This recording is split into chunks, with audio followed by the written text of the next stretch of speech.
వందనాలండి. ఈరోజు 20 జనవరి. దేవుని భద్రత గురించి జ్ఞాపకం చేసుకుందాం. దేవుని భద్రత లేకుంటే మనం ఎవరం కూడా జీవించలేం. We all need it. Mattayi 6:13లో మమ్మల్ని శోధనలోకి తేక దుష్టు నుండి మమ్మల్ని తప్పించుము అని పరలోక ప్రార్థనలో మనం చూస్తాం. మమ్మల్ని శోధనలోకి తేకుము అని దేవుణ్ణి ఎందుకు అడగాలి? ఈ ప్రార్థన చేస్తున్నప్పుడు మనం అడుగుతున్నది ఏమంటే, సైతాను వల్ల మేము పడకుండా కాపాడు, మా ఆత్మల శత్రువు తన ఊరిలో మమ్మల్ని పట్టుకోకుండా చూడు అంటున్నాం.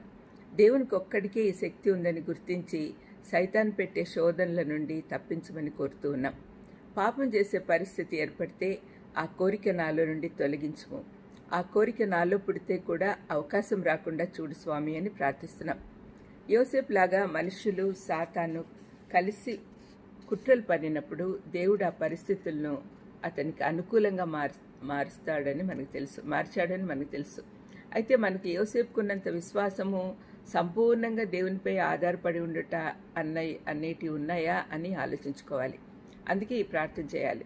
శ్రమల్లో ఆయన తోడు మనకు కావాలి. మనలను మనం భద్రపరచుకోగలము, మన శక్తి చాలు అనే ఆలోచనలు మనలో ఉంటే పడిపోయే అవకాశాలు ఎక్కువగా ఉన్నాయి. కాబట్టి అది జరగకుండా ఉండుటకై ఈ ప్రార్థన చేయాలి. మనం దేవునితో సంపూర్ణంగా ఉంటేనే పాపం నుండి విడుదల దొరుకుతుంది. ఈ ప్రార్థన హృదయపూర్వకంగా యథార్థంగా చేసినప్పుడు మనం దేవుని వాక్యానికి విధేయత చూపుతామని ప్రకటిస్తూ ఉన్నాం. వాక్యం వలన మనకు భద్రత వస్తుంది. అందుకే యాకోబు పత్రిక 4:7లో యాకోబు ఈ విధంగా అంటున్నాడు, దేవునికి లోబడి ఉండుడి, అపవాదిని ఎదిరించుడి, అప్పుడు వాడు మీ యొద్ద నుండి పారిపోవును. కీర్తన 119:11లో నీ ఎదుట నేను పాపం చేయకుండానట్లు నా హృదయంలో నీ వాక్యము ఉంచుకొని ఉన్నాను అని కీర్తనకారుడు అంటున్నాడు. దేవునికి మనలను మనం అప్పగించుకోవడం అంటే వాక్యానికి సమర్పించుకోవడమే.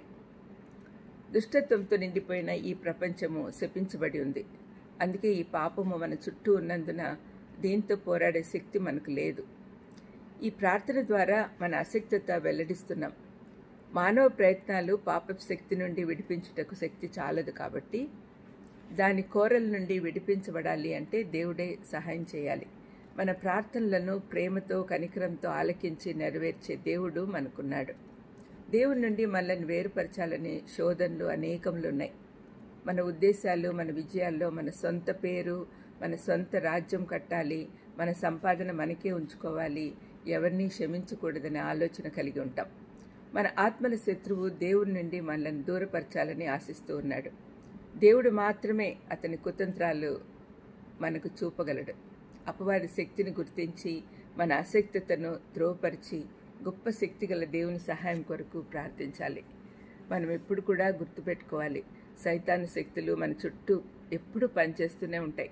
దాన్ని ఎదుర్కొనేదానికి మన శక్తి చాలదు. కాబట్టి శోధనలో పడితే ఎన్ని పాపాలు చేస్తామో మనం గుర్తించి ఆయన శక్తి కోరుకోవాలి. నీ శక్తితో నన్ను నింపు అని చెప్పాలి. ఆ విధంగా మనం చేయగలిగినప్పుడు దేవుని భద్రత మనకు ఉంటుంది. దేవుని భద్రత మనకు అవసరమో అనే విషయం మనం గుర్తించాలి. ప్రార్థన చేసుకుందాం. దయామయుడా, స్తోత్రం ప్రభా, మీ భద్రత మాకుంది అనే నిశ్చయిత మాకు కలిగేటట్టు చేయమని యేసుక్రీస్తు నామమున వేడుకొంచున్నాను తండ్రి. ఆమేన్. God bless you.